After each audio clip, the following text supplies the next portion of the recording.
kita berkenalan ya, saya juga ingin lihat muka kalian ya. Jadi siapa yang saya ajar gitu. Mungkin ke depan kalau ada ketua kelasnya gitu ya, daripada kita admit one by one, lalu masing-masing dengan layar monitornya masing-masing, mungkin bisa di arrange ya, I don't know, mungkin dengan prodinya gitu ya, minta pakai satu LCD projector, terus kalian ada di kelas ya, terus disorot semua, kan itu much better ya daripada kita saya lihat satu-satu kayak gini ya ke layar ini. Dan kalau jumlah mahasiswanya sangat banyak, ini saya hitung udah ada 45 ya, sudah ada 45, jadi saya nggak bisa lihat kalian semua. Ada ketua kelasnya nggak di sini atau bagaimana? Coba kita sambil kenalan dulu. Mungkin siapa yang bisa mewakili, boleh. Yang dituakan atau yang dipercaya oleh teman-temannya, mungkin bisa komunikasikan ke TU ya, atau ke Ibu Kaprodi ya. Mungkin kalian bisa duduk dalam satu kelas ya, terus pakai LCD projector, terus ada kameranya langsung disorot ke sana kan. Jadi saya mengajar satu, masuk melihat satu kelas gitu ya, daripada satu persatu seperti ini. Itu hanya usulan dari saya ya, siapa tahu nanti di antara kalian ada yang bisa menjadi perwakilan ya dari temannya. Ya, lihat sampai sekarang ini saya masih admitting people nih. It's already 51 now. Ya, ya sayang sekali karena saya sudah ada di kota lain gitu ya. Oke, baiklah, kita akan mulai ya. Berikutnya, apakah ada di antara kalian yang bukan mahasiswa di Tenas atau dari kampus lain? Karena saya mendapatkan informasi bahwa ini akan diberikan sebagai mata kuliah untuk istilah kampus merdeka ya. Jadi mungkin ada dari perguruan tinggi lain yang akan mengikuti.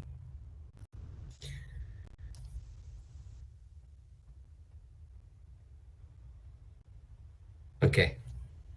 Alright. Kalau begitu saya anggap nggak ada ya. Kalau begitu saya anggap nggak ada.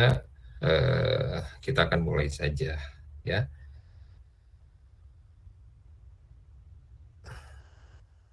Kita akan mulai. Sebentar, saya akan share screen.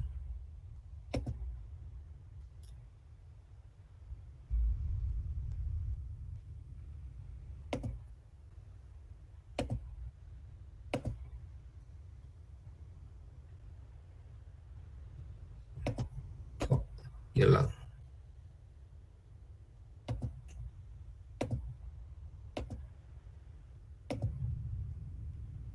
Oke. Baiklah, sudah bisa melihat semuanya?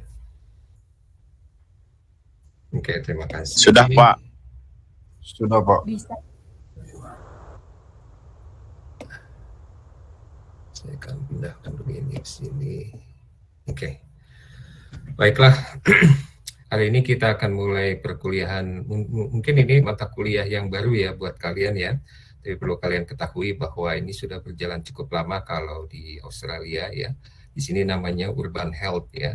Jadi kalau di Indonesia kemarin sudah komunikasi dengan Ibu Widya ya, Kaprodi kalian, bahwa ini menjadi aspek kesehatan kota ya. Ada 14 kali pertemuan dengan dengan 2 ujian ya, UTS dan UAS. Baik, perkenalkan dulu, nama saya Edi Nuryatno ya. Saya alumni dulunya di Tenas, di PWK ya, angkatan 91, angkatan pertama ya dulu, dan NRP saya juga atau nomor induk mahasiswanya 001. Jadi orang yang pertama dulu daftar ke PWK ya. Saat ini saya tinggal di Australia Barat ya, ada di kota Perth. Saya bekerja di University of Western Australia. Namun saya juga ditugaskan di Departemen Kesehatan, jadi dalam waktu saya 1 minggu itu 2 hari saya bekerja di Departemen Kesehatan Australia, jadi tenaga ahli di sana. Ya, saya S3 saya dari Edith Cowan University, ya, dengan fokus di MAS, ya, untuk human mechanism, jadi lebih banyak relatively ke arah kesehatan, ya. Terus kalau ada yang bertanya, kok bisa Pak dari PWK, dari Plano, terus masuk ke sana, ya perjalanannya cukup panjang. Karena saya sudah membaca bahwa ketika ya kuliah di PWK itu, ini buat pengetahuan buat kalian juga ya. Ketika saya kuliah di sana, saya melihat bahwa planologi itu tidak terlepas dari data ya dan informasi. Apabila kita salah mengolah data dan seterusnya, itu akan berakibat fatal pada perencanaan yang kita lakukan ya. Dengan demikian ketika S2 saya tidak pikiran masuk ke PWK lagi, tapi saya mencoba ke informatika supaya saya bisa bisa mengolah data itu dengan baik gitu ya, dengan baik. Jadi saya mencoba ke informatika, tapi saya juga sekolah di manajemen, jadi ada 2 school gitu yang disatukan ya. Kalau di sini itu ada major minornya gitu ya, kalau di Australia itu. Dan saya informatika manajemen ya ketika itu, terus lalu saya lanjut ambil lagi lebih fokus ke MAS, kira-kira seperti itu ya. Nah, mungkin kalian bertanya-tanya ya, bagaimana seorang yang dulunya di PWK kok bisa duduk di kesehatan ya, di Departemen Kesehatan ya, bahkan sekarang menjadi tenaga ahli Departemen Kesehatan ya. Coba kalian melihat kemarin ke peristiwa COVID-19 ya sekarang pun masih COVID-19 gitu ya, tapi kan sudah getting down ya ininya si grafiknya. Jadi kalau kalian lihat di situ ya, itu sebenarnya multidisipliner ya, tidak hanya dokter yang bisa bekerja di sana gitu ya, tapi juga ada berbagai macam expertise yang diperlukan ya. Satunya adalah dari PWK. Sebagai contoh, ketika kita mau melakukan lockdown atau tidak lockdown, atau kita melakukan semacam pembatasan, limitation ya, di pengelolaan kota yang hidup, yang sedang bergerak dan segala macam, di situ itu diperlukan orang plano juga ya. Dan karena saya disebutnya transdisciplinary ya, saya ditugaskan ke sana ketika COVID-19, saya bertugas 2 tahun, tapi sesudah COVID-19 ini saya bertugas juga di bagian kesehatan publik ya, khususnya di cancer. Itu nanti dalam perjalanannya saya akan ceritakan ya bagaimana konotasi ya hubungan dari si mata kuliah ini dengan apa yang sedang kalian lakukan di PWK. Namun sebelum saya lebih lanjut lagi, tadi saya ada pertanyaan. Tadi kan di luar kampus ITENAS ya, apa ada yang di luar jurusan PWK? Silakan kalau misalnya ada, jadi saya bisa sesuaikan nanti ya materinya, jadi nggak terlalu berat masuk ke dalam PWK, jadi bisa disesuaikan dengan apa yang kalian butuhkan juga. Silakan kalau ada yang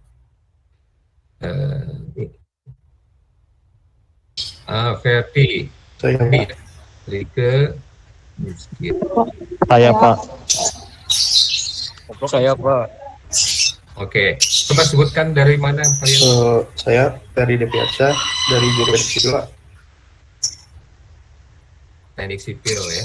Dari ITENAS tapi. ITENAS. Oke, lanjut. Silakan yang berikutnya. Saya Rika Dinda Pak dari Teknik Sipil ITENAS. Teknik sipil ITENAS. Oke, ya. Saya Pak Iskia dari Teknik Sipil ITENAS. Oke, jadi ada 3 ya, atau ada lebih dari teknik sipil silakan. Saya Pak Hakim Abdullah dari Teknik Sipil ITENAS. Oke, 4. Yang lainnya? Saya Pak Uji dari Teknik Elektro. Oke. Ya. Oke, saya pengen tahu yang dari sipil 1 orang aja. Kenapa kalian tertarik untuk mengambil kuliah ini?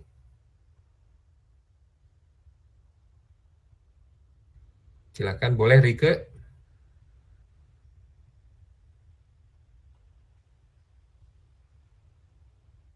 Halo,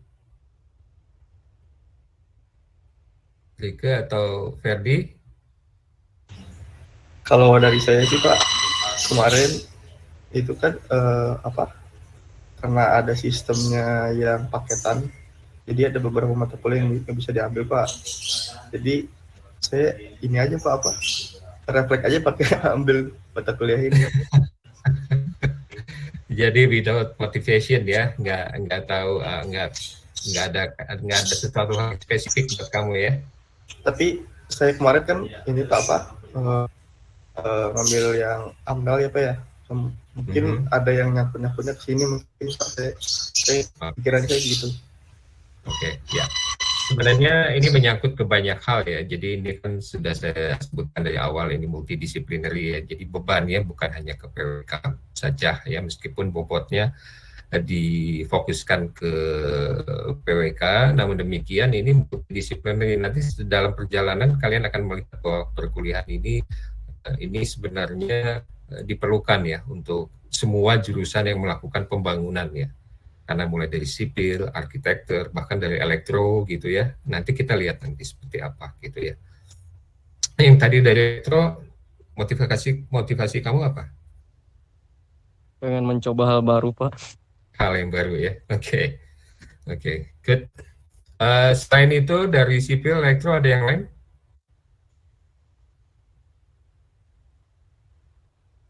Oke, saya anggap tidak ada ya. Jadi PWK, sipil, dan elektro. Terima kasih. Nah, di sini kalian bisa melihat bahwa, sebelum itu juga, kalian lihat nggak di LMS-nya ITENAS, saya sudah mencantumkan bahwa kalian bisa mendownload materi perkuliahan ini. Ada yang sudah mendownload?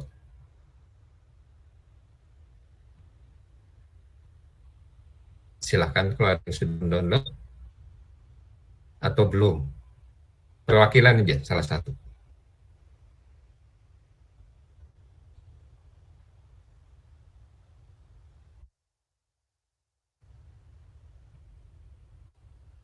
Halo? Maaf Pak,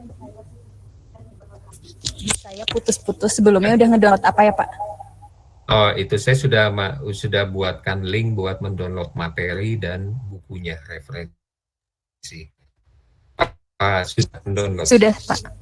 Oh sudah. Iya, itu karena itu penting, karena di dalam silabus ini ya, silabus itu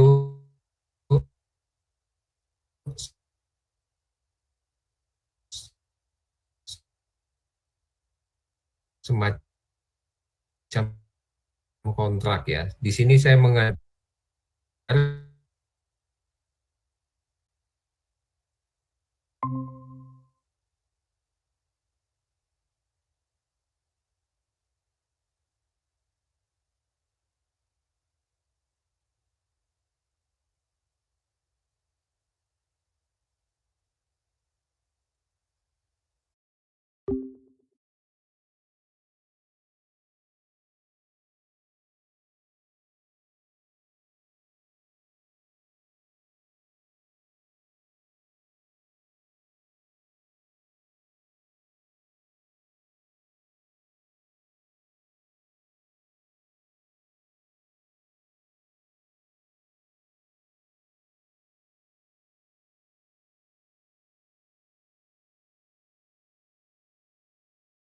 ini ada base learning-nya. Ini kaitannya apa? Kalau kalian ada pertanyaan yang terkait dengan, misalkan tadi ya, ada kawan kita dari teknik elektro ya yang berkaitan dengan bidangnya dia, lalu ada yang dari teknik sipil untuk berkaitan dengan bidangnya sendiri dan seterusnya, itu inquiry based learning, kira-kira seperti itu. Dan sini sudah dicantumkan pustakanya apa, jangan lupa lihat halamannya ya. Jadi apa, materi saya tidak akan jauh dari halaman-halaman ini, dan kalian akan mendapatkan referensi pustaka itu, jangan kaget ya, mungkin ada sekitar lebih dari 10 buku ya, karena metode pembelajaran yang dilakukan di situ ya. Kita tidak ngambil dari satu buku terus kita ngolah satu buku saja ya. Itu berarti terlalu sempit ya, katak dalam tempurung. Jadi kita melihat dari berbagai macam aspek ya, karena setiap penulis itu mempunyai perspektif masing-masing. Apabila kita mendapatkan perspektif yang banyak, maka kita akan lebih kaya pengetahuannya. Kira-kira seperti itu ya. Kenapanya. Di sini ada silabus yang kalian bisa lihat ya 1 sampai 16 di mana di pertemuan ke-8 dan pertemuan terakhir itu adalah UTS. Saya akan skip yang kedua, 3, 4, 5, 6, 7. Nah, coba lihat di sini. Sini kalian lihat, ini karena namanya ini pengantar, saya harus memberitahu dulu kepada kalian ya. UTS ya, UTS di sini sifatnya ya kalau kalian lihat ya, bentuk tesnya apa? Presentasi. Ya, jadi nanti ada presentasi studi kasus ya. Atau ada tanya jawab sesudah presentasi ya, biasanya 5 menitan ya per mahasiswa. Dari konten yang kalian sajikan nanti ya, itu saya udah tahu apakah kalian paham atau tidak gitu dengan apa yang kalian utarakan. Jadi modelnya adalah seperti ini ya. Jadi modelnya itu sebenarnya kita sering sebut kalau di sini itu adalah small group discovery on specialized research topic. Jadi artinya kalian akan mendapatkan pilihan topik ya, pilihan topik. Nah, materi UTS ini coba lihat di sini ya. Jadi jangan kaget ya, di awal-awal kalau ngomongin UTS nih si Bapak ya. Tapi itu kebiasaan yang dilakukan di sini supaya mahasiswa itu tidak kaget ya. Apa yang akan mereka bisa dapatkan, apa yang mereka wajib berikan gitu ya sebagai untuk memperlihatkan pengetahuan apa yang mereka sudah dapatkan. Coba kalian lihat di sini ya. Materi UTS-nya itu pertama ada pilihan topik UTS. Di sini ada 3 pilihan topik sudah jelas ya. Ya. Kalian boleh pilih masing-masing. Dan ini masing-masing bukan grup ya. Di situ ada ketimpangan kesehatan di daerah perkotaan, ada kesehatan perkotaan dan perubahan iklim ya, climate change, lalu ada kesehatan perkotaan dan kondisi medis dan seterusnya. Nah, jangan khawatir karena 1, 2, 3 ini akan saya berikan sebelum UTS semuanya. Jadi kalian akan mendapatkan ini. Lalu kalian juga akan mendapatkan harus mencari studi kasusnya ya. Apa studi kasusnya? Konteks dan lokasi studi kasusnya. Konteks ini akan berkaitan dengan topik. Ya, kayak seperti itu. Lalu apa yang nanti saya ingin tahu juga metode penelitian yang kalian gunakan ya. Nggak usah terlalu berat-berat karena kalian masih bachelor degree ya.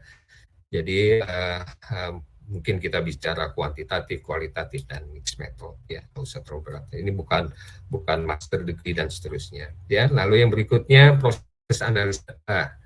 Ya. Nah, yang terakhir adalah outcome-nya ya, keluaran dari temuan kasusnya. Dan semuanya dalam bentuk infografik ya, dalam bentuk infografik. Jadi kalian nanti misalnya presentasi dalam satu bentuk poster infografik terus cukup, nggak apa-apa boleh gitu ya, tapi harus mengandung ini semua ya, ada topiknya, ada studi kasusnya, metode penelitiannya, ada prosesnya dan ada outcome-nya. Lalu misalkan ada yang ingin beberapa halaman PowerPoint gitu ya, boleh, nggak apa-apa, tapi kita hitung waktu ya, kita hitung waktu karena saya melihat bahwa jumlah mahasiswanya cukup banyak ya di sini ya. Mungkin ini tadi ada yang live ya, mungkin ada yang sekitar probably 63 gitu ya, saya nggak tahu nih. Saya baru ya di learning management systemnya ITENAS ya. Dulu saya pernah mengajar di ITENAS ya, tapi saya belum familiar dengan ini karena kayak ininya baru nih LMS ini. Saya lihat ada partisipan di sini sebanyak 66. Apakah ini 66 mahasiswa saya semua juga saya kurang paham ya. Jadi harus kita lihat, kalau misalnya 10 minutes for 66 students, itu kan berarti luar biasa ya, waktu yang harus diperlukan untuk UTS. Nah, nanti saya akan coba, telah kembali dan saya akan komunikasikan dengan, Kaprodi ya, Kaprodi dan fakulti tentunya, seperti itu. Baik, nah kalau ada yang bertanya dengan UAS, UAS-nya seperti apa? Sama ya. Jadi kalau kalian lihat ya UAS-nya juga sama. Sini ada UAS-nya seperti ini ya. Nah, terkait ini semua ada yang ingin ditanyakan dulu? Silakan kalau ada yang ingin ditanyakan. Kalau tidak, saya akan lanjut. Mau bertanya, Pak.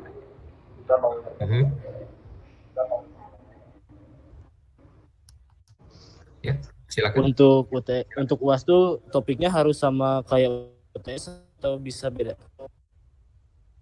Di sini udah lain nih, UAS nih. Coba kamu lihat nih, materi UAS ya. Nih, lihat nih. Ini udah lain nih. Topiknya sama UTS udah lain. Ya, kenapa? Karena dia mengikuti dari materi yang akan saya ajarkan. Materi yang sebelum UTS dan materi yang sebelum UAS. Gitu. Tapi yang lainnya, ya protokol dari bagaimana UAS dan UTS-nya itu sama. Ya, tapi untuk topiknya berlainan. Oke, sudah jelas, Andi? Oh, ini ada. Jelas, Pak. Jelas ya. Oke, ini ada admit lagi. Sekarang udah ada 65 nih ya, udah ada 65 ya.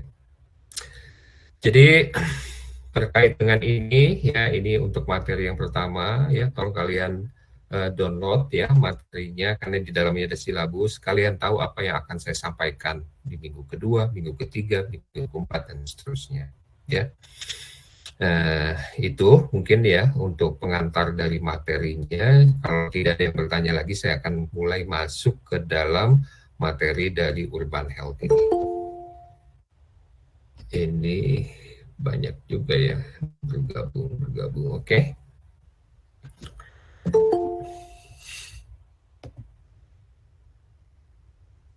Baik.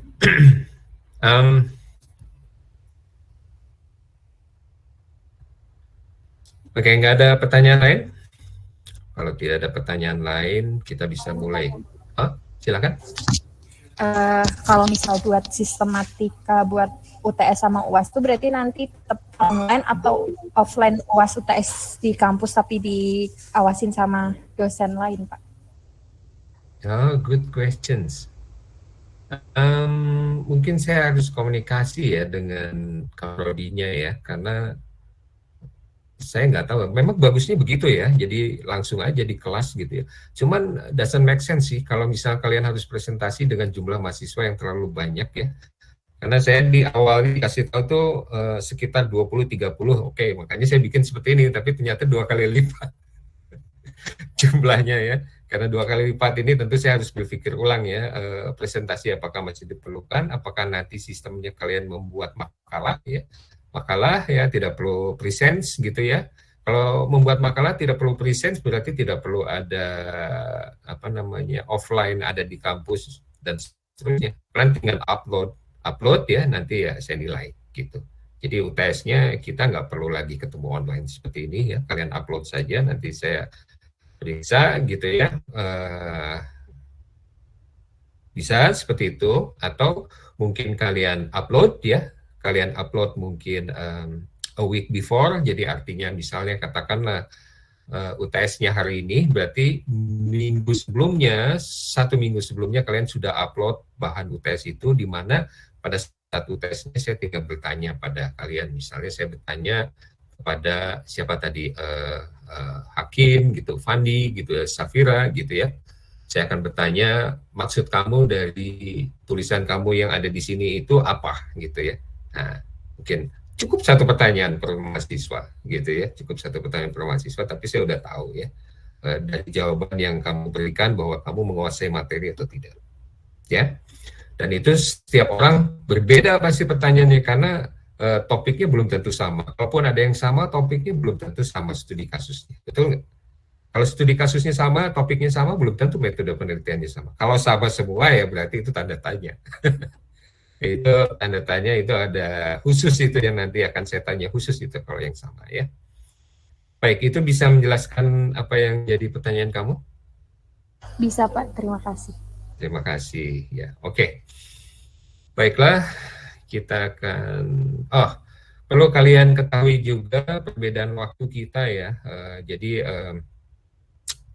perbedaan waktu antara saya di kota Perth dengan kalian di Bandung ya, gitu ya. Jadi kalau mau menyampaikan, bertanya atau apa, sampaikan dalam bentuk WA ya, biar saya hitung maju, karena waktu di Australia itu lebih dulu daripada waktu di Indonesia ya, karena supaya kita nggak selisipan nanti ya kalau dari sisi waktu. Oke. Ya, kita mulai dengan materi yang pertama ya. Ini kaitannya dengan urbanisasi ya. Urbanisasi itu tentu berkaitan juga dengan kesehatan yang ada di kota tersebut ya. Nah, kalau kita bicara tentang urbanization, itu mungkin kalian berpikirnya negatif ya. Tidak selama ini urbanization itu negatif ya sebenarnya ya. Itu bisa menjadi sesuatu hal yang positif dengan sudut pandang yang lain. Tentu harus ada yang perlu kita perhatikan di sini ya. Di sini adalah salah satunya adalah yang disebut dengan kesetaraan dari kesehatannya atau health equity. Nah, ada beberapa pertanyaan di sini yang terkait dengan kesetaraan dari kesehatan ini ya di perkotaan ya. Yang pertama ya di sini, how to put healthy equity at the heart of urban planning and design. Teman-teman yang dari elektro dan sipil jangan khawatir ya, jangan khawatir. Ada sesuatu dari 4 pertanyaan ini barangkali yang masuk ya. Nah, mungkin dari teman-teman PWK di sini ya, bagaimana kita bisa menempatkan kesetaraan dari kesehatan ini menjadi sesuatu yang mendasari dari urban planning and design ya gitu. Mungkin dari teman-teman yang sipil nanti akan melihat bagaimana mereka bisa melihat ya, karena jangan melihat bahwa ini sifatnya makro terus ya. Di sini mata kuliah ini ada makro mikronya, karena kita nanti akan membahas berbagai macam penyakit, kita akan membahas tentang communicable disease, non-communicable diseases gitu ya, terus yang sifatnya seperti penyakit-penyakit jantung ya, seperti itu, dan apa hubungannya dengan kondisi realita yang ada, itu bisa kita tarik nanti ke arah misalkan kesehatan rumah ya buat teman-teman yang di sipil. Terus kalau yang teman-teman di plano mungkin melihat dari sisi urban planning and design. Teman di elektro mungkin bisa dia melakukan perhitungan melalui bagaimana pengolahan data menjadi sebuah informasi yang knowledgeable gitu ya. Nah, mungkin kalian masih bingung ini kemana nih ya arahnya, tapi ikuti saja nanti dalam perjalanannya. Seperti yang tadi saya bilang, ada inquiry base, apa yang menjadi bahan pertanyaan buat kalian ya, sesuai dengan bidangnya, silakan tanya aja ya. Don't worry about it, okay? Ya, itu yang kedua, bagaimana kita memastikan ya kondisi sosial dari urban ini ya. Oke. Bagaimana kita memastikan kondisi dari sosial urban ini sesuai dengan yang disebut dengan si kesetaraan kesehatan itu ya. How to ensure ya ini urban social condition ya. Untuk apa? Untuk mempromosikan kesetaraan kesehatan. Oke. Ketiga ya, the added pressure of climate change ya. Terhadap apa? Urban health inequities ya. Ya, di sini berarti ada kesenjangan ya. Kesenjangan akibat dari tekanan perubahan iklim. Saya ingin bertanya ya, apakah kalian percaya dengan yang disebut dengan climate change ya? Silakan. Ingat ya, siapa yang bicara, siapa yang ini, itu saya catat itu semua itu, karena itu menambah bobot poin ya kalian. Silakan, ada yang ingin mengutarakan perspektifnya tentang perubahan iklim. Saya ingin tahu apa sih yang kalian rasakan dengan perubahan iklim di tempat tinggal kalian aja. Silakan. Anyone? Ini ada ya, oke. Mungkin dari suhu ya, Pak? Suhu. Apa yang kamu rasakan? Ini Jahida ya? Sorry, siapa ini? Mungkin Izal. dari saya, ya Pak. Dari yang saya rasakan sendiri gitu ya, pas saya dulu gitu ya. Dulu waktu pagi-pagi itu suhunya dingin gitu. Terus masih banyak kayak embun-embun gitu. Sedangkan sekarang gitu di pagi-pagi itu kadang sudah gerah dan sebagainya. Terus sedikit bukan embun lagi, sekarang kayak lebih ke debu gitu ya Pak ya. Kalau dari saya sendiri gitu yang saya rasakan. Oke. Jadi terima kasih Rizal. Berarti Ya, kamu siap. merasakan ada increasing in temperature ya. Jadi Ya. ada peningkatan temperatur yang makin naik ya. Nah, apa itu bagian dari climate change? Nanti kita lihat ya semua. Terus kamu juga merasa ada yang disebut dengan merasa banyak ya debu ya. Berarti ada increasing dari sisi polusi ya. Polusi itu di air quality itu bukan hanya dari kendaraan motor ya, tapi banyak yang bisa menyebabkan hal itu. Itu semua akan kita bahas nanti di di pertemuan yang kedua ya. Di situ kalian akan melihat bagaimana ini perubahan iklim ya berpengaruh terhadap kehidupan manusia. Oke, ya terima kasih. Tadi Rizal, ada yang lain? Ada yang lain? Mungkin ada yang merasakan gitu ya. Rasakan. Bukan hanya temperatur sama pollution sebenarnya. Ada yang lain lagi. Apa itu? Biasanya kan kalau misal sekarang kan kadang tuh yang siangnya itu panas banget, terus malam hujan itu kan juga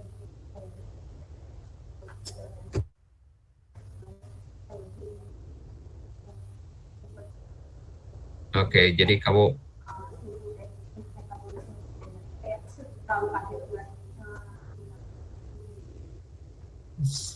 kurang jelas breaking suaranya. Dari yang mana Pak? Yang tadi saya ini agak mumbling tadi suaranya. Kalau dari yang saya tuh kalau buat kesehatan dan itu kan gara-gara ada perubahan suhu yang yang ekstrim gitu loh Pak. Kalau misal siangnya panas, malamnya hujan, atau malamnya suhunya langsung rendah jadi dingin gitu kan suka berdampak pada kesehatan kan Pak. Jadi juga suka metabolisme tubuhnya tuh juga jadi kayak bukan terus sih kayak lebih jadi buat sakit gitu Pak. Struggling ya. Jadi badan kamu struggle gitu ya dengan perbedaan suhu dan seterusnya. Betul sekali itu. Ya. Jadi di sini lebih ke arah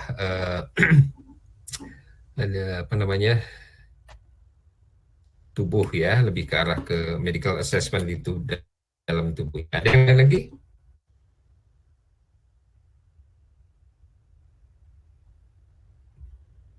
Oke. Pak, saya mau pendapat.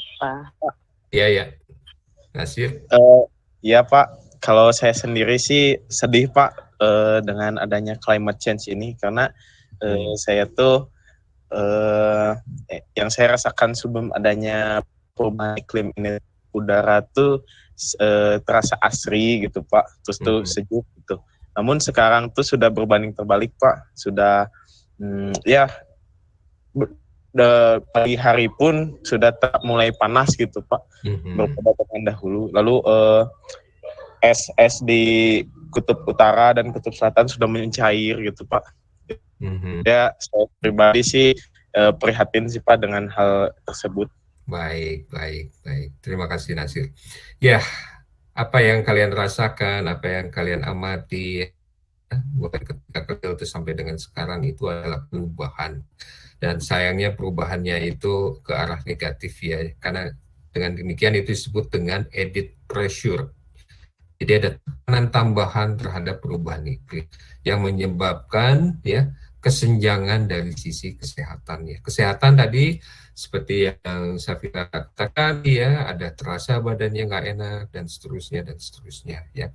Jangankan kalian ya, saya sendiri, saya tentu lebih tua ya, jauh daripada kalian ya.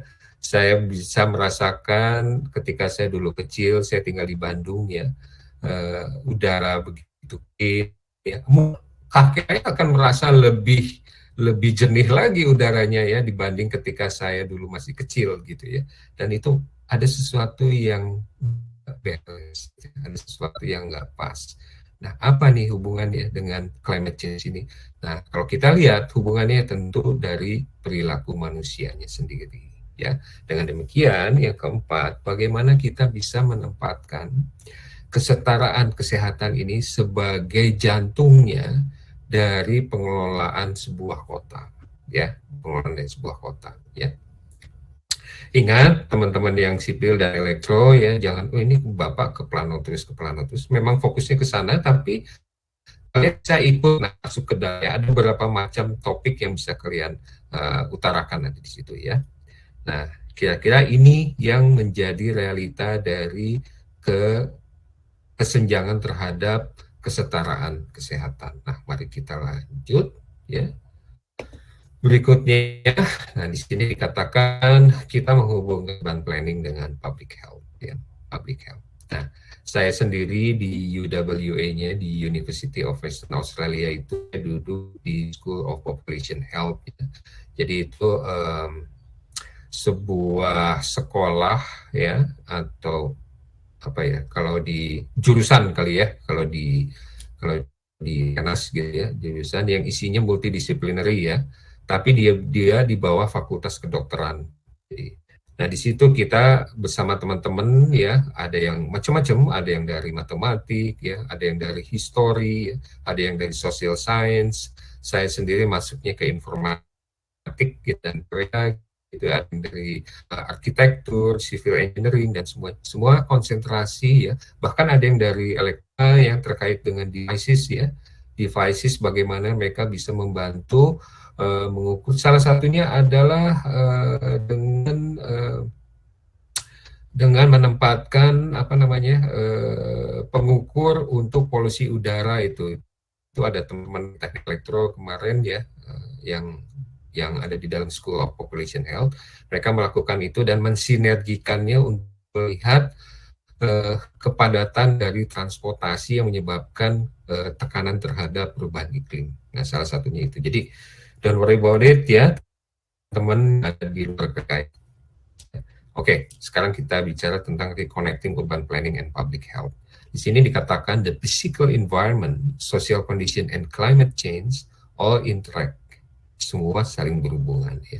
Untuk improve, kita membangun, kita mendevelop, ya, lalu kita merancang segala macam, ya. Itu tentu inginnya membuat improve, tapi ada, ya, mungkin dari situ juga memperburuk health equity ini. Jadi di sini dia bisa melakukan improve dan worsen, ya. Nah, apa penyebabnya? Nanti kita lihat. Di sini dikatakan a crucial activity untuk sebuah desain dari pembangunan perkotaan yang baru atau redevelopment. Ini berdasarkan United Nations, ya, dari PBB, ya, UN Habitat. Pertama, itu adalah ya, untuk imagine atau reimagine, mendesain gitu, ya, sebuah bisa town gitu, ya, kota kecil atau city, ya, lalu urban region dan wider territory. Jadi regional juga termasuk, ya. Jadi bisa urban dan regional. Jadi intinya di sini lebih ke arah urban dan regional, ya. Nah, untuk apa? Untuk mentranslasi, ya, mentranslate hasilnya satu. Pasti yang namanya pembangunan itu mempunyai priority area. Area priority itu berkaitan selalu dengan ekonomi, ya. Makanya dia selalu prioritinya itu ke area of investment, ya. Ya, nggak mungkin sebuah kota bisa hidup tanpa perekonomian di dalamnya, ya. Lalu yang kedua, conservation measure. Nah, ini kadang-kadang di atas kertas dengan di lapangan itu berbeda, ya. Yang disebut dengan conservation ini, ya. Lalu yang ketiga, new and upgraded area of settlement. Ada daerah yang terbangun baru, ya desain pembangunan baru gitu, atau kita mungkin misalnya mengupgrade settlement, misalnya perkampungan yang kumuh kita rubah menjadi perkampungan yang layak huni, gitu, ya. Nah, tapi harus kita lihat. Kalau dulu barangkali fokusnya lebih ke arah teknis, ya, pencapaiannya teknis, ya, terus economical, gitu, ya, terus manageable dalam perspektif yang lebih ke arah desain yang technical, gitu, ya. Tapi barangkali mereka lupa bahwa ketika mereka melakukan sebuah upgrading, ya, ketika mereka melakukan sebuah desain baru atau apa, harus diperhatikan Kenapa? Yang hidup di situ manusia, dan manusia bisa sakit. Kira-kira seperti itu. Lalu yang keempat, strategic infrastructure investment ya, dan prinsipnya dari penggunaan penggunaan lahan atau land use. Ya. Nah, itu fokus dari si urban planning. Nah, lalu kita lihat, ternyata kalau kita perhatikan yang disebut dengan urban planning itu, ya, itu sangat berhubungan erat itu sebenarnya dengan kesehatan publik. Kenapa? Karena yang kita desain, yang kita rancang, yang kita rencanakan segala macam itu diisi oleh manusia. Ya, dan ketika kita manusia, maka ada kondisi sosial di dalamnya yang mempengaruhi. Ingat, ya, ketika kita bicara tentang kesehatan, itu kesehatan bukan hanya dari sisi physically, tapi juga dari sisi mentally. Ya, kalian tahu nggak, ya, dari sisi medical science, ya, bahwa kesehatan kalian itu, ya, 30%-nya itu dipengaruhi oleh mental health. Ya. Kalau mentalnya kalian kurang baik pun, gitu ya, itu akan menyebabkan kalian bisa jatuh sakit. Gitu. Nah, kita udah tahu lah apa yang bisa, jangankan itu ya, mental health aja, ketika kalian berkendaraan transportasi dari rumah menuju kampus, gitu, pasti ada yang menjengkelkan kan di jalan gitu ya. Nah, itu sudah menjadi mental health gitu. Itu kurang baik gitu ya. Demikian, di sini dikatakan tidak ada satu template pun ya. Ya, there is no one template for a healthy living environment ya. Namun demikian, di sini katakan bahwa the healthful urban design mungkin bisa menjadi salah satu struktur ya, dasar ya. Struktur dasar yang bisa membuat si health equity itu ada. Nah, caranya dengan apa? Yaitu dengan kita menyediakan di sini basic services dan facility yang mengkonekkan masyarakat untuk dapat mengakses dari apa yang mereka butuhkan untuk menjadi sehat. Bukan hanya rumah sakit, bukan hanya klinik, ya. Tadi saya bicara mental health. Kalau kurang taman, ya, kita tahu fungsi taman itu ya, pasti itu dia membersihkan karbon juga ya, sehingga kalian tahu kan, oksigen nggak perlu jelaskan lagi ya, dengan makin banyaknya area terbuka, open space, dengan banyaknya hijau-hijauan gitu, itu akan membuat mungkin akan buffering dari sisi pollution gitu ya, dan secara mental health juga kita enak, misalnya kita bisa jalan kaki di situ dan seterusnya. Mungkin di open space itu mungkin misalnya kita bisa lari pagi dan seterusnya. Itu akses itu sebenarnya buat fasilitas menuju kesehatan ya. Jadi bukan hanya terkait rumah sakit, klinik dan semua yang sifatnya adalah tempat untuk menyembuhkan orang yang sakit. Kenapa kita harus datang ke sana kalau kita sehat? Betul nggak? Gitu ya. Nah, jadi paradigmanya ada di sana. Oke, saya lanjutkan. Di sini ada beberapa kunci ya untuk objektivitas menjadi sebuah yang sehat. Ini khusus untuk urban planner, tapi kita lihat nanti. Kayak di sini ada good water and sanitation quality, mungkin teman-teman dari sipil juga bisa ikut ikut rembuk ya. Terus housing quality dan seterusnya, mereka bisa bicara daripada teman-teman PWK bagaimana rumah yang sehat itu bisa ditinggali. Misalnya dari sisi sirkulasi udaranya ya, dan sehat itu bukan dalam arti rumahnya sesuai dengan indikator kesehatan untuk tinggal juga ya, tapi juga mungkin dari sisi keselamatan ya, dari tahan yang labil dan seterusnya, itu akan menyebabkan berbagai macam masalah buat kesehatan ya, karena yang disebut dengan kesehatan itu bisa saja accident gitu ya, jadi bukan hanya sakit. Oke, pertama healthy exercise. Ya, healthy exercise. Bagaimana bisa kita mengharapkan penduduk di suatu daerah itu dapatkan healthy exercise apabila misalnya open space untuk melaksanakan healthy exercise-nya pun nggak ada, gitu ya. mau lari pagi takut ditabrak motor gitu ya. Jalan di sidewalk atau trotoar misalnya di belakang dikelaksonin sama motor. Udah gitu lari ya, nanti saya akan bicara di materi berikutnya, di pertemuan berikutnya, indikator ya kamu boleh lari di kota itu atau tidak. Karena di situ ada jumlah miligram ya polusi yang sebenarnya kalau kalian lari itu malah kalian jadi sakit gitu ya, dengan menghirup udara ya dari polusi yang ada gitu. Nah, jadi nanti kita akan bicara banyak hal ya terkait itu ya, healthy exercise. Lalu social cohesion ya. Nah, ini lebih ke arah selain daripada fisik juga ke arah mentally. Ya.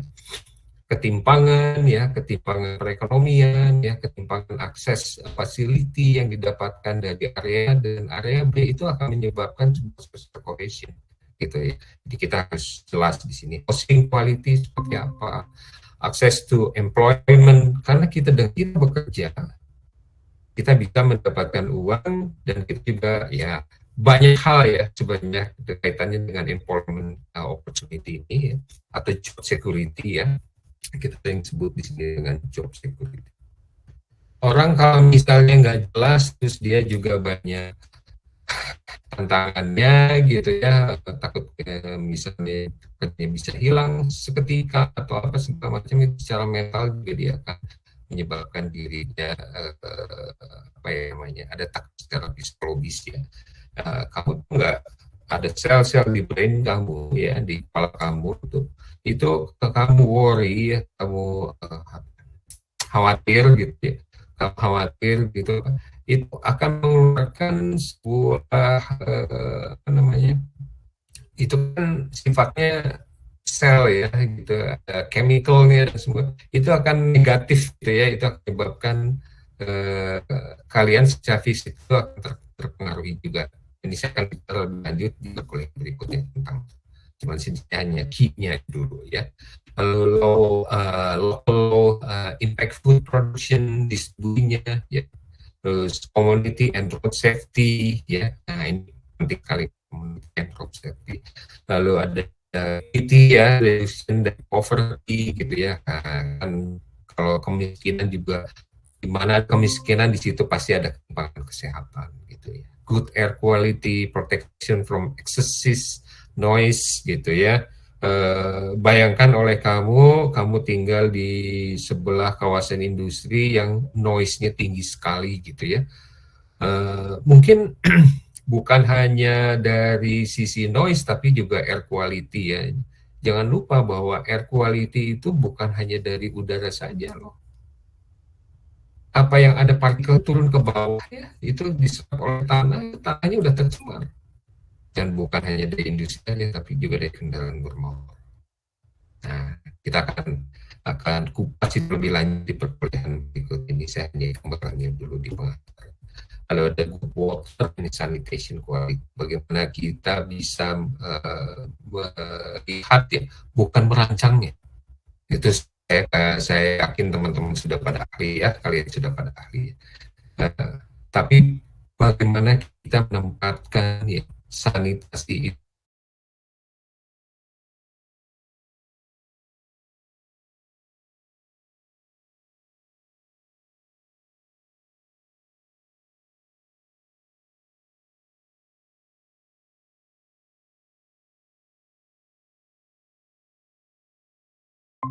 perumahan itu pasti ada kontaminasi di dalamnya.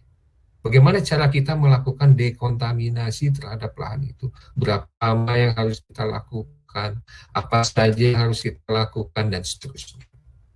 Lalu climate stability. Climate stability saya tidak bisa bicara banyak. Ya, ini semua tergantung dari people yang live di tempat itu. Karena itu akan mempengaruhi climate stability. Climate stability ini sudah dirasakan bukan hanya di Indonesia loh, ya. Di Australia sendiri saat ini aja kita udah terdampak gitu ya. Padahal di sini populasinya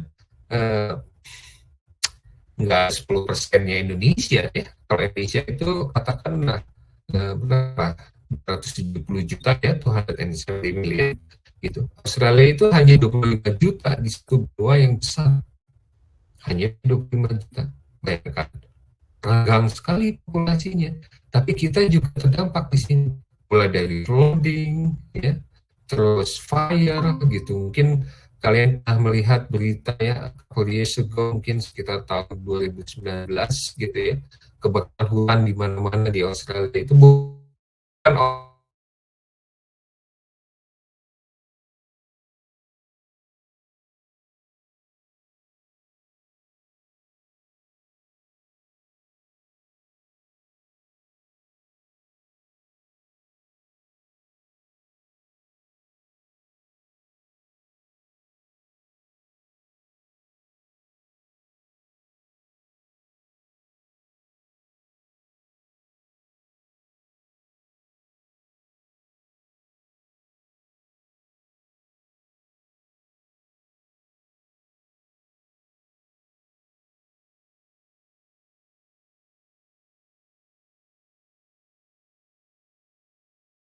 in the next 100 years, waduh itu ngeri sekali gitu. Nah, nanti kita bahas satu persatu.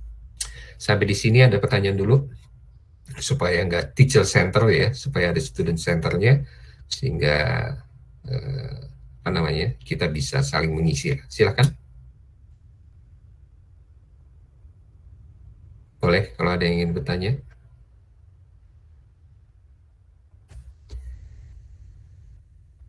Tidak ada, baiklah. Yang tadi kita bicara sebelumnya adalah key health objective, yang sekarang tantangannya ya. Tantangannya seperti apa ya. Pertama ya, kalau kita bicara tentang tantangan gini, kita harus memberikan atensi yang lebih ya terhadap efek dari kesehatan masyarakat terkait apa? Placemaking. Sini ada tulisan placemaking ya, placemaking. Ya, harus secara eksplisit ya mempertimbangkan terkait dengan dampak dari kesehatan publik. Kaitannya apa? Dari hasil perencanaan yang kita lakukan. Ya, perencanaan yang kita lakukan itu ada eksekutifnya. Jadi kita harus hati-hati. Bagaimana caranya? Protect and improving of people and their community harus ada di baru.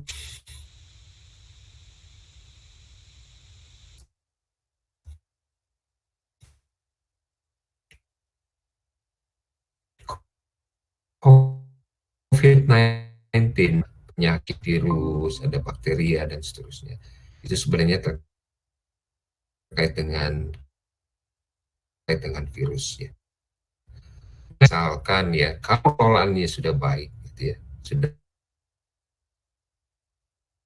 baik ya pandemik seperti apa, kita sudah tahu bagaimana caranya protecting dan improving dari health of people gitu dengan their community. Pernah nggak kalian bayangkan dulu ya, coba kalian bayangkan dulu gitu ya,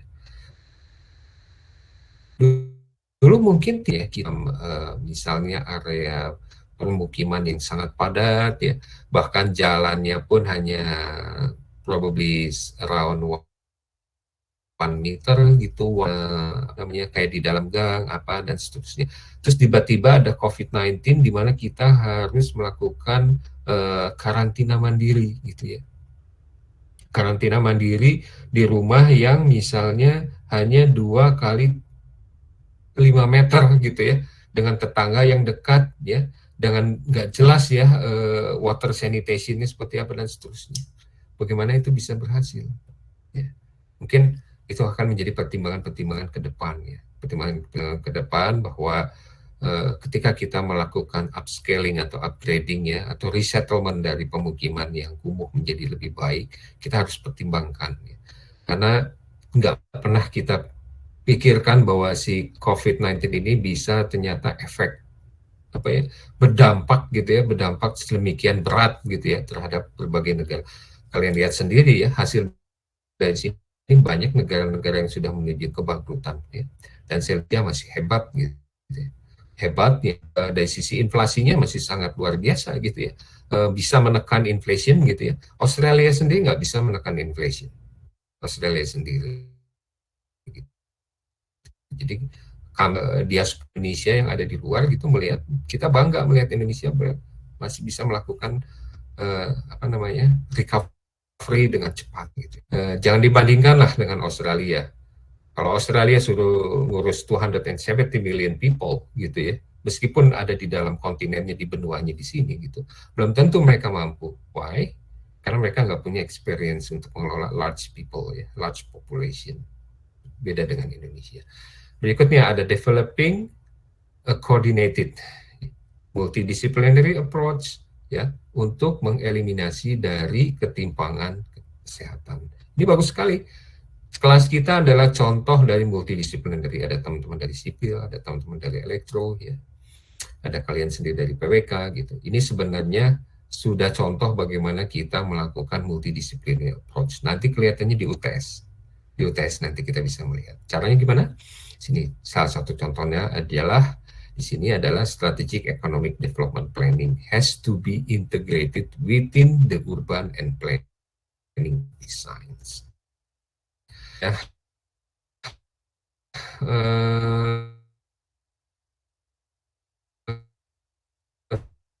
Mengendali harusnya ya itu ya saya tahu mungkin tahun yang lalu probably 15 tahun yang lalu gitu ya itu banyak area itu di kelapa sawitkan. Betul, itu menaikkan income ya, karena kita tahu bahwa Indonesia adalah salah satu eksportir sawit ya yang terbesar gitu ya di dunia ini. Betul, bagus. Tapi harus kita timbangkan juga ya kesehatan penduduknya. Kamu tahu nggak kalau misalnya tanam sawit itu akan mempengaruhi air tanah. Air tanahnya itu tidak akan healthy lagi. Jadi banyak yang harus kita pertimbangkan. Makanya disebut di sini consideration. Harus kita bisa menempatkan in fairness, ya, adil, strategic economic development itu dengan pertimbangan kesehatan. Ya. Jangan sampai nanti ekonomi tinggi, sakitnya juga banyak, gitu ya. Nah, dan ingat, satu hal yang perlu kalian cari dalam pemikiran kalian, kesehatan nggak bisa dibeli. Ya, ingat itu. Kesehatan tidak bisa dibeli. Lain dengan ekonomi. Lain dengan properti. Properti rusak, kita punya uang, bisa kita beli. Properti rusak, kita punya uang, bisa kita perbaiki. Kesehatan tidak bisa dibeli, tapi diobati. Dan belum tentu pulih sedemikian seperti aslinya, seperti awalnya, gitu ya. Itu nggak bisa. Coba kamu lihat, seorang konglomerat yang mempunyai uang sebanyak apapun, ya, sebanyak apapun, apakah dia bisa membeli kesehatannya untuk supaya dia sehat kembali? Dia terkena cancer, gitu. Nggak bisa. Pada uangnya luar biasa. Mungkin tim dokternya bisa 100 orang, gitu ya. Apakah bisa menjamin? Belum tentu. Ya, itu satu hal. Jadi hati-hati dengan kesehatan. Nah, yang terakhir, democratizing di sini ya, urban planning practice to ensure ya bahwa kita secara akuntabel itu ya memastikan bahwa masyarakat itu juga dilibatkan dalam perencanaan. Di sini sudah menjadi hal yang normal ya. Saya kurang tahu kalau di Indonesia mungkin melalui DPR daerah ya, sebagai perwakilan masyarakat ketika kalian mempresentasikan tata ruang kota tertentu gitu ya, terus kalian harus pengesahannya mungkin melalui perwakilan rakyat di sana ya, DPRD. Kalau di sini bukan melalui DPR itu, tapi masyarakat involve langsung. Jadi ada misalnya kita akan melakukan sebuah redesign dari sebuah area perkotaan gitu ya, kita akan undang masyarakat yang terdampak gitu. Terdampak di sini belum tentu negatif gitu ya, tapi kita akan memberitahu ini loh yang akan terjadi ya dengan adanya perubahan zona-zona ya, di mana posisi kamu dan apa yang kamu mau kepada kami di sini sebagai perintah. Nah, itu diwadahi oleh Dewan Perwakilan Rakyatnya sendiri. Jadi bukan mewakili muta dewannya nggak tinggal di situ. Bukan, tapi ini masyarakatnya langsung difasilitasi oleh critical ya, to involve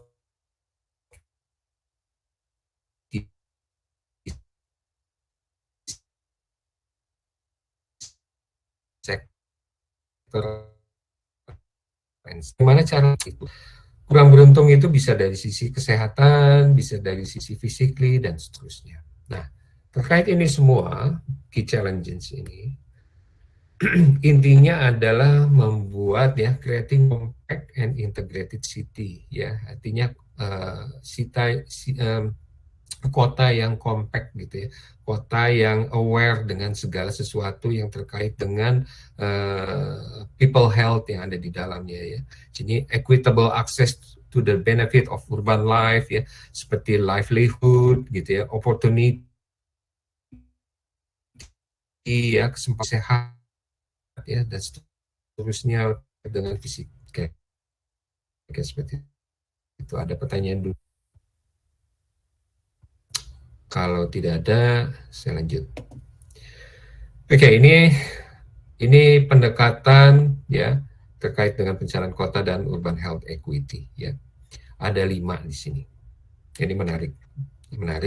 Nah, nanti kalian bisa mengambil ini menjadi topik-topik untuk UTS-nya kalian ya. 1 ada sosial epidemiologi ya. Terkait dengan apa? Ketimpangan kesehatan di perkotaan ya. Lalu yang kedua ada retrospective health equity evaluation. Ada yang tahu retrospektif? Silahkan, saya ingin tahu dulu. Ini bicara terminologi nih kita. Boleh? Jangan takut salah. Silahkan.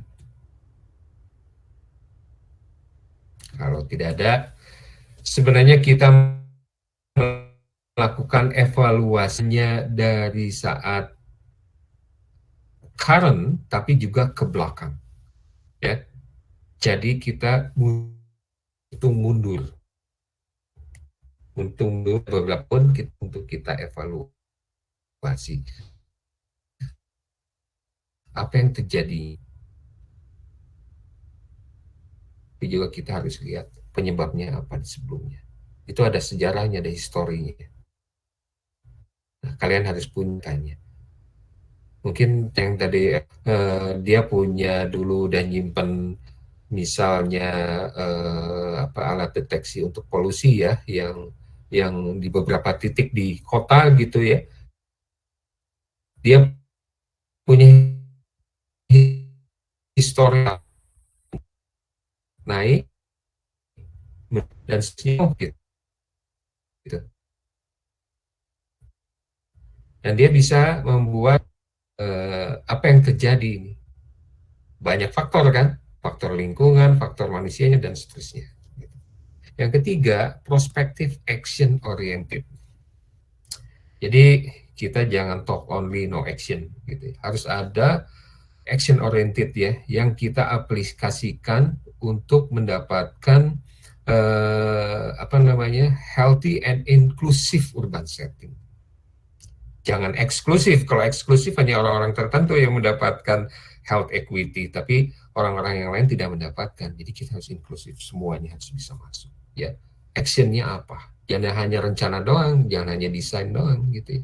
Tapi kita mempunyai term 1 mau ngapain, term 2 apa, term 3 apa, term 4 apa yang akan kita improve. Yang keempat itu adalah memahami peran dari tekanan luar. Ya, terkait dengan ini menarik sekali, ini agak politis ya, nanti saya akan bicara di slide berikutnya. Nah, terakhir ini adalah knowledge translation. Jadi pengetahuan yang kita dapatkan itu menjadi sebuah action. Oke. Kita bahas yang pertama dulu ya, sosial epidemiologi. Nah, ada beberapa ada beberapa item di sini kaitan dengan sosial epidemiologi ya. Pertama ada health and socio-demographic factor ya. Nah, berarti kita bicara dengan kesehatan dan faktor demografik ya. Tentu teman-teman PWK ini udah tidak itu azan dari handphone saya di ruangan. Jadi saya hanya bisa mendengar azan lewat handphone di sini. Baik. Jadi health factor. Apa saja yang terkait dengan socio-demographic factor, yaitu di sini health status spektrum positif dan negatif dari status kesehatan yang ada, dan nanti kita ukur ya terkait dengan grup-grup sosial yang ada. Nah, bingung di sini. Kalau kita bicara demografi, ada apa aja di demographic factor? Itu kan semua terkait manusia ya, population ya. Di situ ada terkait dengan usia ya, terkait dengan jenis kelamin ya, terkait dengan mungkin tempat dia tinggal, land use-nya ada di mana, dan seterusnya dan seterusnya. Di situ kita bisa melihat spektrumnya dari status kesehatan masyarakat yang ada di sana itu, apakah sifatnya positif atau negatif setelah kita ukur. Dan apa yang membedakannya dari antara satu tempat dengan tempat yang lainnya. Ya, itu terkait dengan health and socio-demographic factors. Yang kedua, social condition. Nah, ini lebih ke arah infrastruktur. Ya, sini ada lahan. Ya, di sini kita menempati lahan ada di mana ya, land tenure-nya ada di mana ya. Terus terkait dengan pendidikan, faktor pendidikan itu juga akan mempengaruhi pandangan seseorang melihat kesehatan seperti apa. Lalu ketersediaan dari layanan kesehatan di sini ya, health services. Terus kesempatan kerja, employment opportunity, bagaimana pelayanan dari keadilan buat masyarakat yang ada di sana, partisipasi komunitasnya seperti apa, social services-nya bagaimana, dan seterusnya. Itu terkait dengan social condition. Lalu environment yang terbangun dan tipologinya. Ini ada satu kepadatan, ya. Lalu ada akses, ini lebih ke arah di sini ada water, ya. Terus ada pembuangan air kotor, drainase, energi, communication, dan seterusnya, ya. Nah, lihat nih teman-teman yang elektronik, lihat di sini ada communication-nya. Lalu ada bentuk kota, ya. Bagaimana street connection-nya, ya. Terus land use-nya bagaimana, dan seterusnya, gitu ya. Lalu di sini ada lahan yang tercemar, hazardous land. Situ lahan yang tercemar seperti apa, ya. Terlalu zoningnya seperti apa, dan seterusnya. Ini kita harus bisa melihat ya sosial epidemiologinya ya dari kondisi sosial psikologi. Lalu variabel dari iklim yang tadi kita bahas di awal ya, yang tadi ada komentar dari kalian ya. Satu terkait temperatur, humidity, rainfall, faktor, topografi, itu semua berbeda-beda.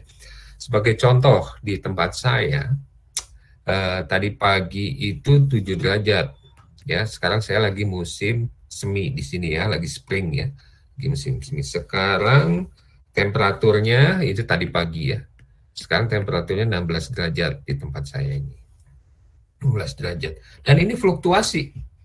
Tahu-tahu nanti dia panas naik gitu ya, besoknya ininya 3 derajat gitu ya, tapi dia naik 20 siangnya. Ini ekstrim buat mungkin orang yang dari iklim tropikal ya, seperti di Indonesia ya, itu pasti datang ke sini ekstrim. Tapi buat yang sudah terbiasa tinggal di 4 musim ya, musim dingin, musim semi, musim panas, lalu musim gugur balik lagi gitu ya. Untuk adaptasi, kalian mungkin agak bingung. Adaptasinya seperti ini. Kalau kita bicara musim gugur, ya, musim gugur itu sebenarnya persiapan menuju musim dingin.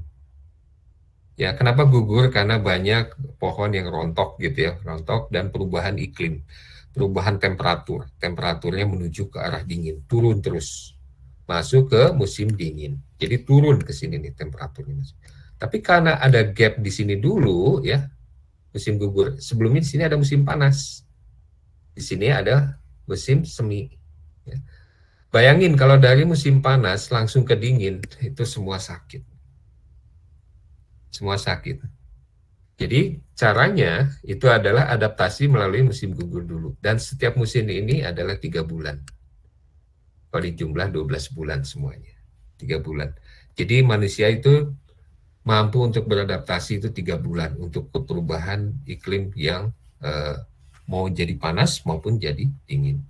Itu dia melalui, kalau dari musim panas masuk ke musim gugur, dari musim gugur baru dingin. Di sini mana kalau orang dari panas misalnya 40 derajat terus tiba-tiba ya hidup di 3 derajat itu langsung rumah sakit penuh gitu.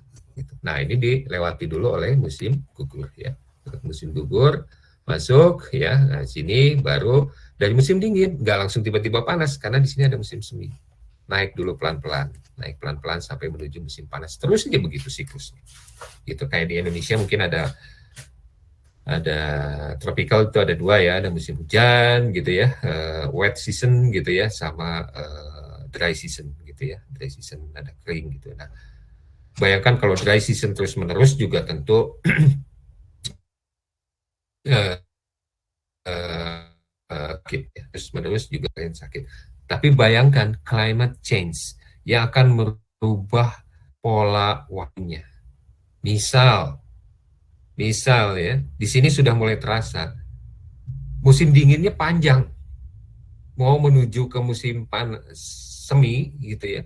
Harusnya di musim semi itu suhu harusnya ya, kalau di kota saya itu berkisar dari 12 derajat itu sampai 20 derajat. Tapi sekarang masih segini nih. Padahal sekarang udah masuk minggu ketiga di musim semi. Nah, itu akibat dari climate change. Nah, lalu di sini ada governance ya, ini tata kelola ya. Kalau tata kelola ini kita akan bicara tentang banyak hal yang terkait dengan siapa sebenarnya aktornya ya, yang menjadi penentu dari ketimpangan di kesehatan di perkotaan tersebut ya. Lalu perannya apa ya, dan seterusnya. Di sini kita lebih ke arah bicara tentang agency, proses, structure, konteks dan seterusnya. Kira-kira seperti itu. Dan yang terakhir, ini karakteristik dari sebuah kota itu berbeda-beda. Ya, dan linknya gimana dengan global konteksnya ya. Nah, terkait apa? Status, kekuatan ekonominya, kekuatan politiknya ya, industri ya, terus perdagangan dan seterusnya. Itu berbeda-beda. Itu berbeda-beda antara Bandung dengan Jakarta, Bandung dengan Surabaya gitu ya. Terus Bandung dengan Makassar dan seterusnya. Itu pasti mempunyai karakteristik yang berbeda-beda. Jadi artinya apa? Pendekatannya pun akan berbeda. Tidak mungkin bisa disamakan. Ya. Nah, ini yang terkait tadi retrospective health equity evaluation ya. Cuma ada 3. Pertama, kita mengidentifikasi spesifik aksi yang akan kita lakukan ya, particular action ya, terkait dengan si evaluasinya ini.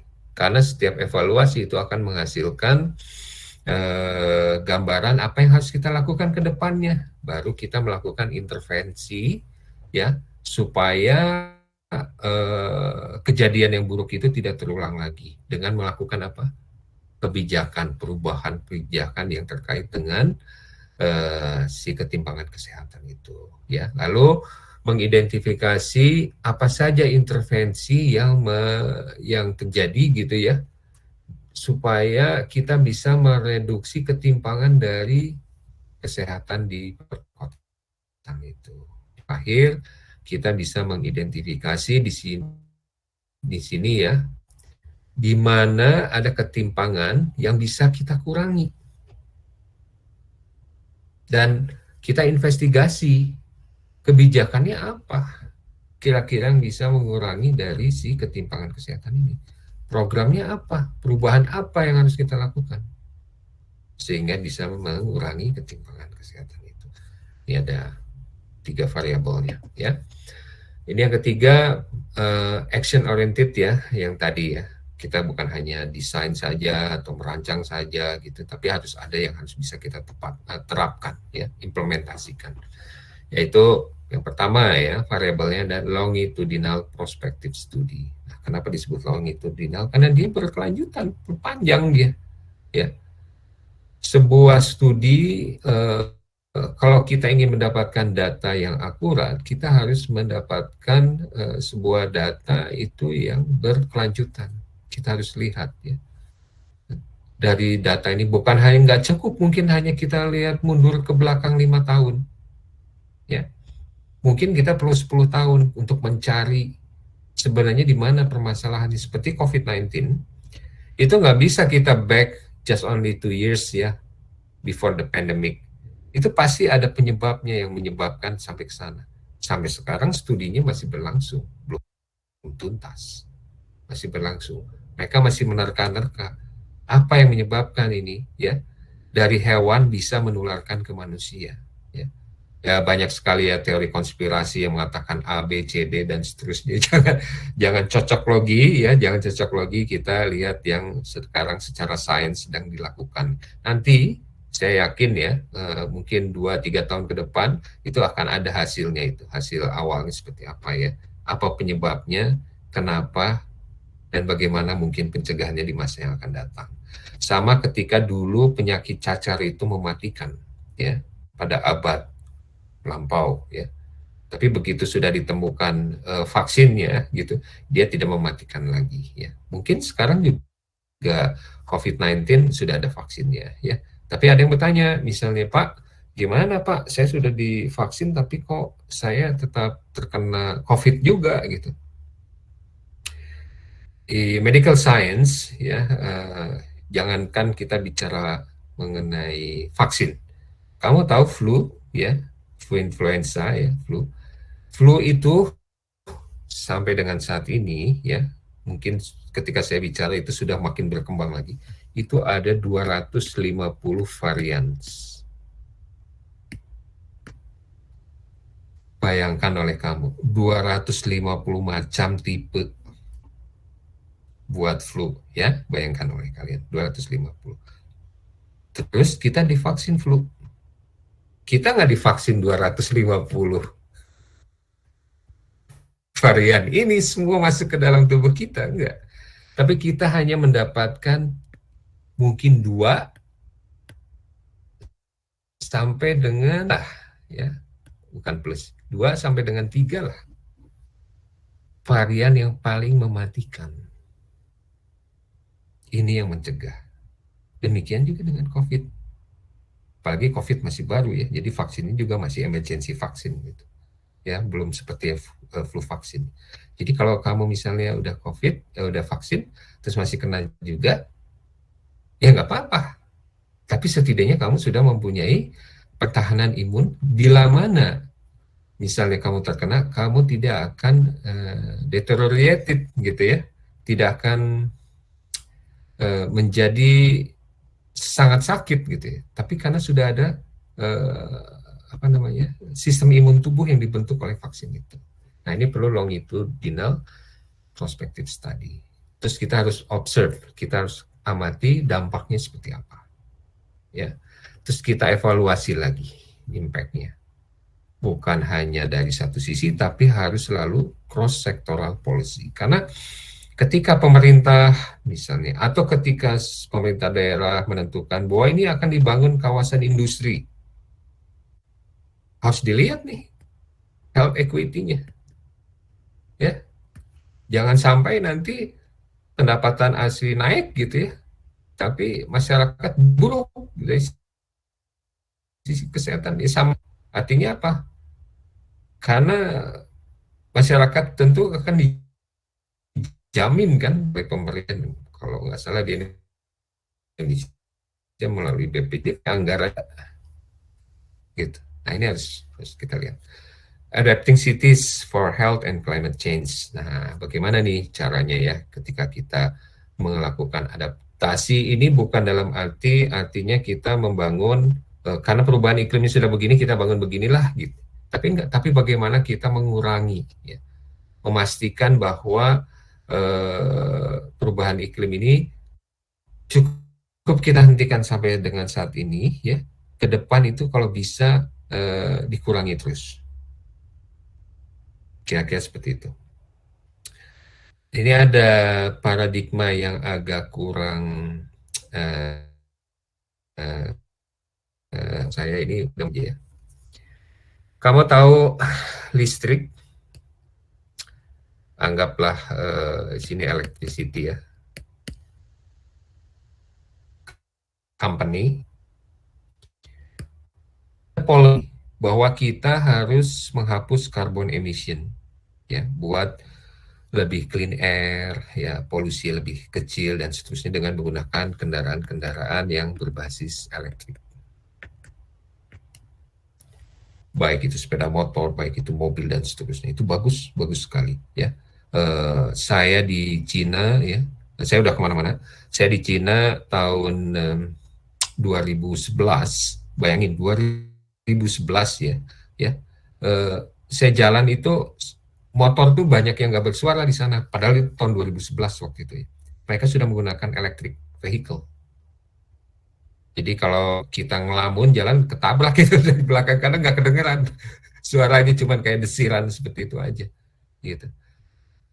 Tapi para kontradiksinya apa? Perusahaan ini, kalau kita punya electric vehicle, tentu kita harus dicas kan? Ya nggak? Kita harus dicas. Cas pakai listrik. Mau di rumah kayak, mau di mana gitu ya. Atau stasiun pengisian listrik dan segala macam. Listriknya dari mana dong? Dari sini dong, dari perusahaan ini. Penyuplai listrik. Yang akan mensuplai ke setiap kendaraan ini. Baik itu di rumah maupun di perusahaan di station charging station gitu. Tapi ininya masih pakai coal, masih pakai batu bara elektriknya, gimana dong gitu ya? Katanya mau zero carbon emission gitu ya. Katanya kita mau merubah climate change. Tapi di satu sisi ini masih pakai coal. Sama, bukan hanya di Indonesia, di Australia juga sama. Ya, sama. Di sini di Western Australia di tempat saya tinggal gitu ya. Itu ada 2 pembangkit listrik besar ya. Di sini ada 2 pembangkit listrik besar gitu ya. Dan dua-duanya itu ya membakar fosil. Dua-duanya membakar fosil buat mensuplai semua perumahan gitu ya. Gimana kalau coalnya habis? Nah, itulah makanya ke depan ada yang disebut dengan renewable energy, energi yang terbarukan, bisa dari angin, bisa dari matahari dan seterusnya. Itu harus sejalan sedikit-sedikit. Itu yang saya sebut tadi di sini dengan climate change adaptation ensuring the action. Actionnya harus pas. Ini yang kedua ya, satu sebelum terakhir, ini understanding the role of external pressure of urban health equity. Yang saya mau soroti dari sini ya, selain dari health equity impact globalization ya, dari urban setting ya. Jadi urban setting itu kenapa saya masuk kedua dulu, karena saya akan fokus di sini nantinya. Ya, urban setting itu seperti bagaimana kalian mungkin tidak asing dengan yang disebut dengan sister city.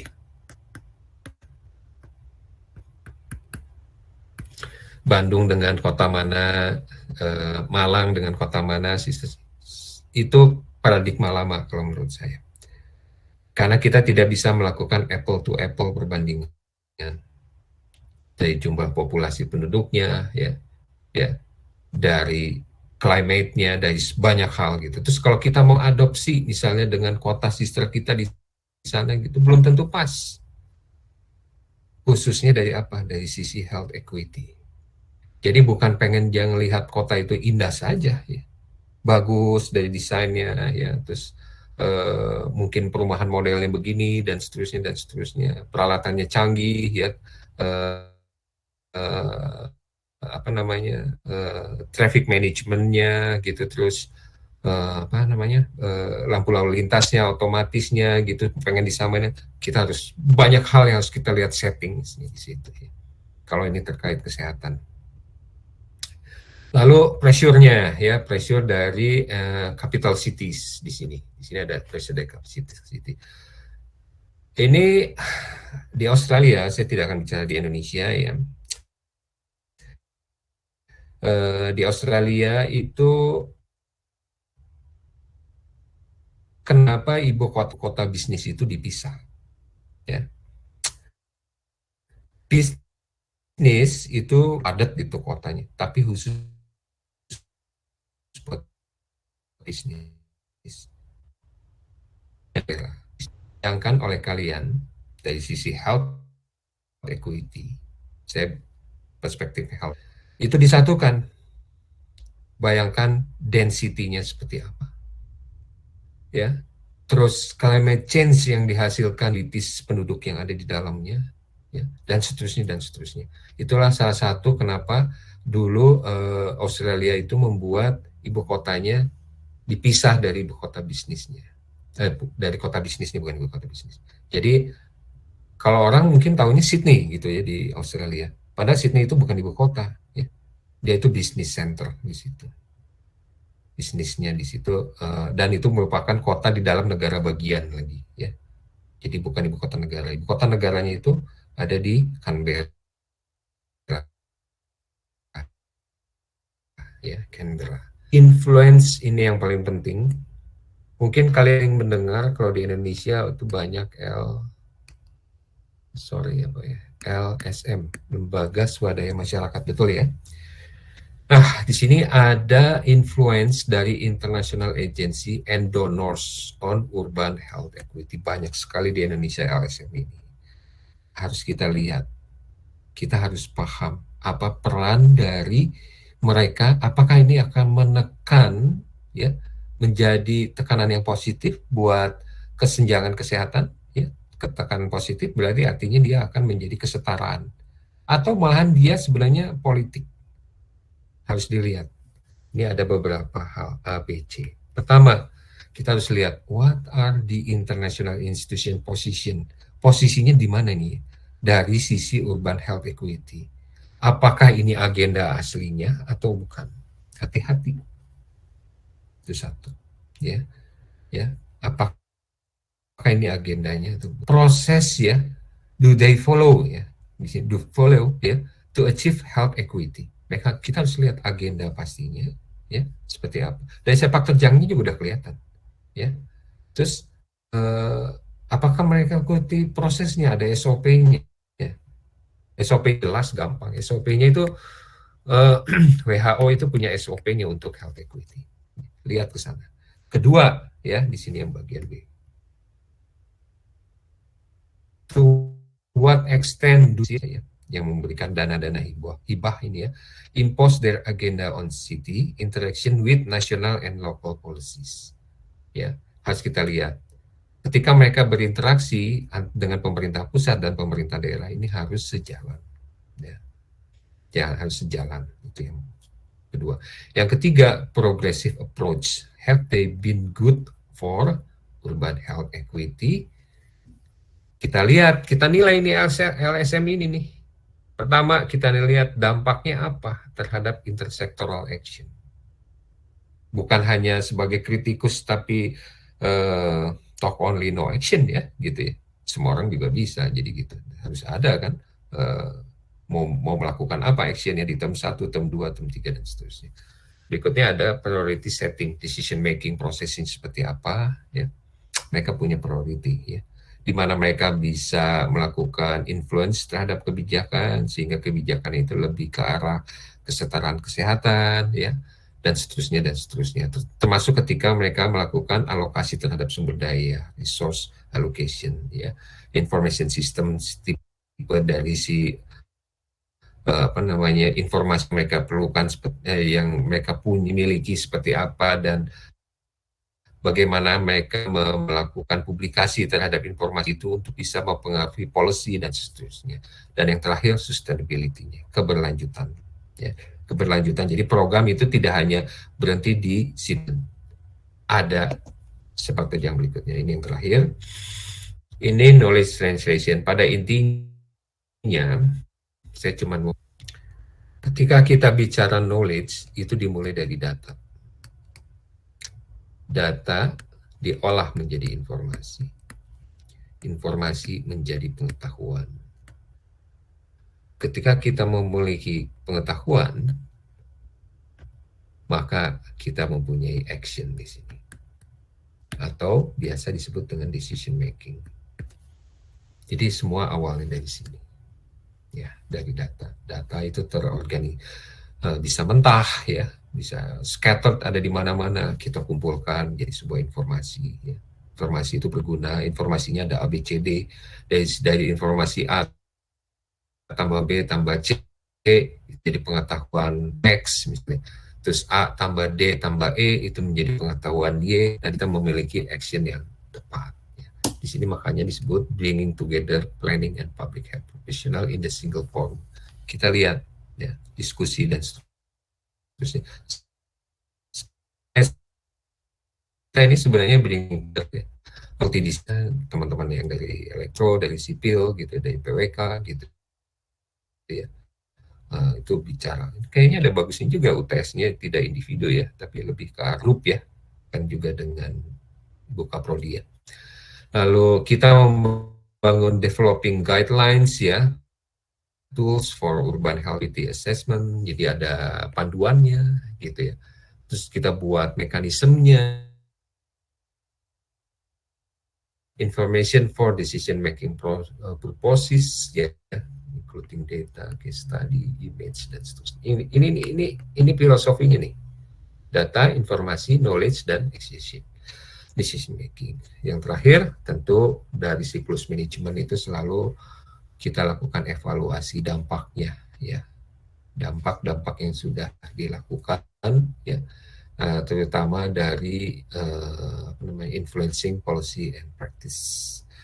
Baiklah, saya kira itu yang bisa saya sampaikan ya dalam perkuliahan ini. Silakan kalau ada yang ingin ditanyakan.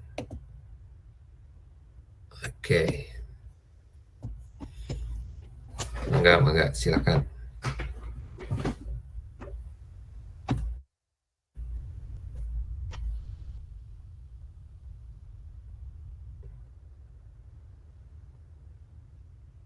Tidak ada. Pak, saya ingin bertanya. Mungkin terkait yang isu yang tadi ya Pak, mobil listrik tadi Pak. Kalau semisal kita kesampingkan biaya dan energinya, dalam artian kita sudah menggunakan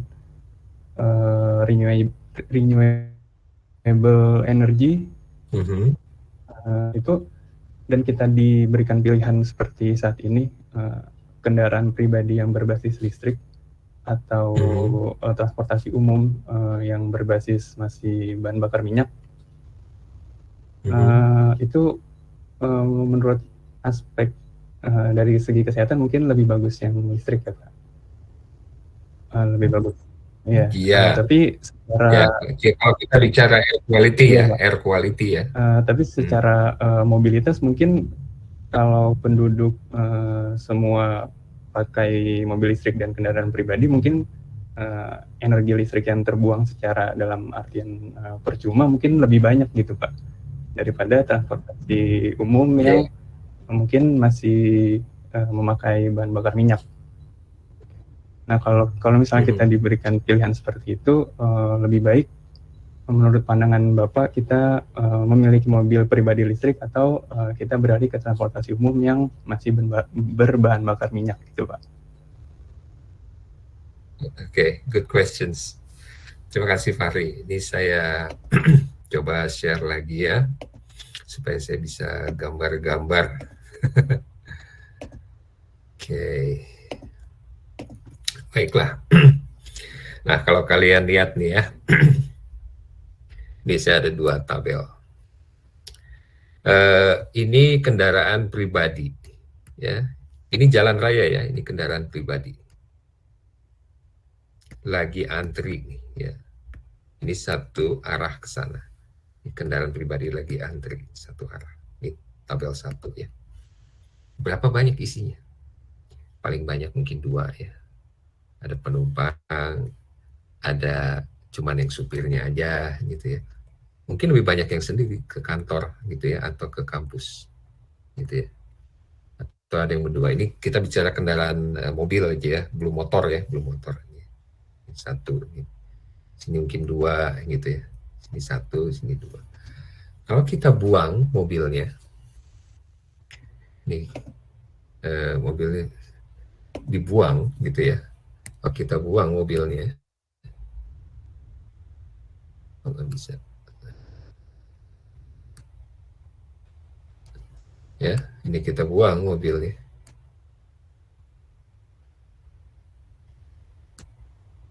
Kalian ngelihat orang itu cuma duduk sendiri-sendiri di area yang seluas jalan ini.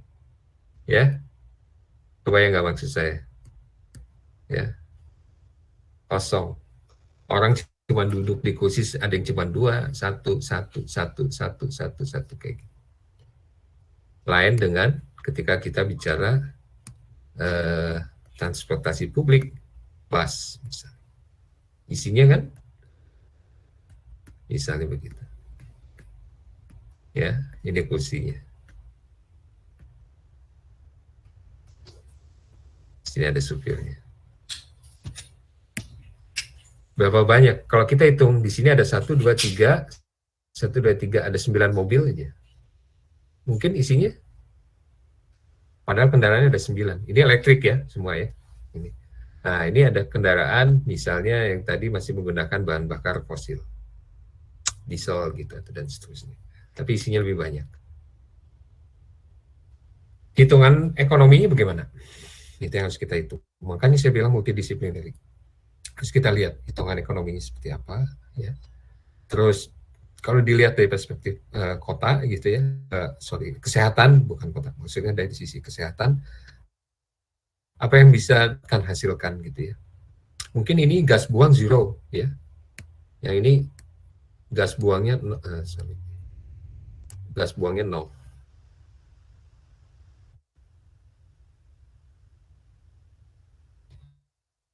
Kalau ini mungkin ada yang dibuang ke sana.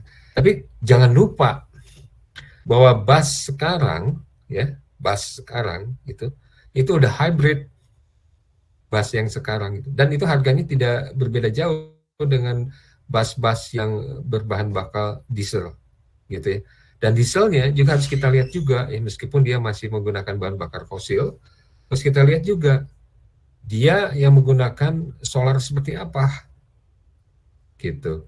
Jadi kalau menurut hemat saya gitu ya, pilihan choice-nya kalau kita bicara tentang public transportation itu kan berarti polisinya ada di government. Government harus bisa melihat ya, harus bisa melihat.